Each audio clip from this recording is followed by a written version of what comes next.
மதகஜராஜா எனக்கு ரொம்ப ஒரு ஸ்பெஷலான படம்.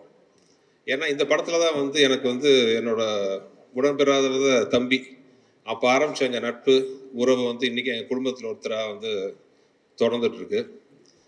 அது ஒரு சின்ன விதையாக ஆரம்பித்த ஒரு விஷயம். இந்த படம் ஆரம்பித்து இத்தனை வருஷம் ஆச்சுன்ட்டு நம்ப முடியல. ஏன்னா படம் ஆரம்பிக்கும் போது நானும் விஷாலும் பிளான் பண்ணது என்னென்னா, ஏற்கனவே நான் வந்து மதகஜராஜா வேற ஒரு இன்டர்வியூவில் நான் சொல்லியிருந்தேன்.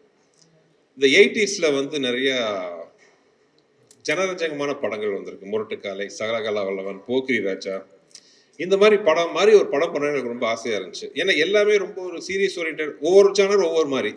இந்த ஜானரில் ஒரு படம் பண்ணால் இப்படி இருக்கும். குடும்பத்தோடு உட்காந்து பெரிய லாஜிக் கீஜிக்லாம் இல்லாமல் ஒரு சந்தோஷமாக ஒரு பாசிட்டிவ் வைப்ரேஷனோட 80s வந்த மாதிரி ஒரு படம் பண்ணணுன்ட்டு நாங்கள் ஆசைப்பட்டோம். அந்த மாதிரி ஒரு படம் தான் வந்து ஒரு மதகஜராஜா. ஒரு 3 நண்பர்களுக்குள்ள அவங்களோட பிரச்சனையை தீர்க்கிற ஒரு மெயின் நண்பரோட கதையாக வந்து இந்த கதையை ஆரம்பித்தோம். சில காரணங்களால், தவிர்க்க முடியாத காரணம், அந்த படத்தோட ரிலீஸ் கொஞ்சம் டிலே ஆயிடுச்சு. ஸோ அந்த படத்தை பற்றி ரிலீஸ் பண்ணலான்னு முடிவு பண்ணி, பொங்கல் ரிலீஸ் பண்ணலான்னு முடிவு பண்ணி, ஆக்சுவலாக நேற்றோ முந்தா நாளாக வந்து அனௌன்ஸ் பண்ணோம்.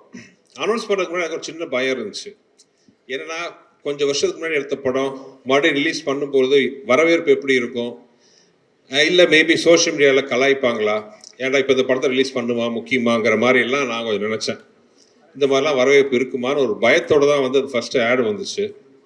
பட் நான் மட்டும் இல்லை, எங்களோட க்ரூ, தயாரிப்பு நிறுவனம் எல்லாருமே வந்து ஒரு சந்தோஷ சர்ப்ரைஸ் ஆகிட்டோம். ஏன்னா அது சோஷியல் மீடியாவில் இந்த படத்துக்கு கொடுத்த வரவேற்பு ஆர்கானிக்காக எந்த வித ப்ரொமோஷன் நாங்கள் இன்னும் ஆரம்பிக்கவே இல்லை, எதுவுமே கிடையாது. ஜஸ்ட் ஒரு அனௌன்ஸ்மெண்ட் மட்டும் தான் பண்ணணும். சோஷியல் மீடியாவில் அவ்வளோ ஒரு வரவேற்பு இந்த படத்துக்கு. சோஷியல் மீடியா மட்டும் இல்லாமல் டிவி ஆகட்டும், யூடியூப், எவ்ரிவேர் அந்த படத்தை பற்றி பயங்கர பாசிட்டிவ் வைப்ரேஷன். இந்த படம் பொங்கலுக்கு வருது, நம்ம போய் பார்க்கணும். இதெல்லாம் பார்க்கும்போது எனக்கும் விஷாலுக்கெல்லாம் நாங்கள் பேசி ரொம்ப சந்தோஷப்பட்டுக்கிட்டோம். இன்ஸ்பைட் ஆஃப் இவ்வளோ டிலே ஆனாலும் அந்த படத்து மேலே இருக்கிற ஒரு எதிர்பார்ப்பு இன்னும் இருக்குங்கன்னு நினைக்கும் போது ஒரு டைரக்டராக எனக்கு ரொம்ப சந்தோஷம். இந்த படத்தை வந்து வாழ்த்தி வரவேற்று ட்வீட் பண்ணின, சோஷியல் மீடியாவில் போட்ட, டிவியில் பகிர்ந்து கொண்ட அனைத்து நண்பர்களுக்கும் என்னோட மனமார்ந்த நன்றி. ஏன்னா இது வந்து எங்களுக்கு ஒரு பெரிய ஒரு கான்ஃபிடன்ஸ் பூஸ்டாக இருந்துச்சு. அது மட்டும் இல்லாமல் படம் இன்னும் ஒரு வாரத்தில் ரிலீஸ் ஆக போகுது. படத்தை பார்த்துட்டு அதே மாதிரி ஒரு நல்ல ஒரு ஒப்பீனியன் கொடுப்பீங்கன்னு நினைக்கிறேன். ஆனால் அதே நிமிஷத்தில் இன்னொரு சொல்லிக்கிறேன், நாங்கள் யாருமே சொல்லாத விஷயத்தெல்லாம் சொல்லலை. இது ஒரு நல்ல ஒரு என்டர்டெய்னர். பொங்கல் மாதிரி ஒரு ஃபெஸ்டிவல் காலத்தில், ஏன்னா அந்த படம் நாங்கள் ஆரம்பித்த போதே பொங்கல் ரிலீஸை மனசில் வச்சு தான் நாங்கள் ஆரம்பித்தோம். அந்த பொங்கலுக்கு மிஸ் ஆனது இந்த பொங்கலுக்கு வருது.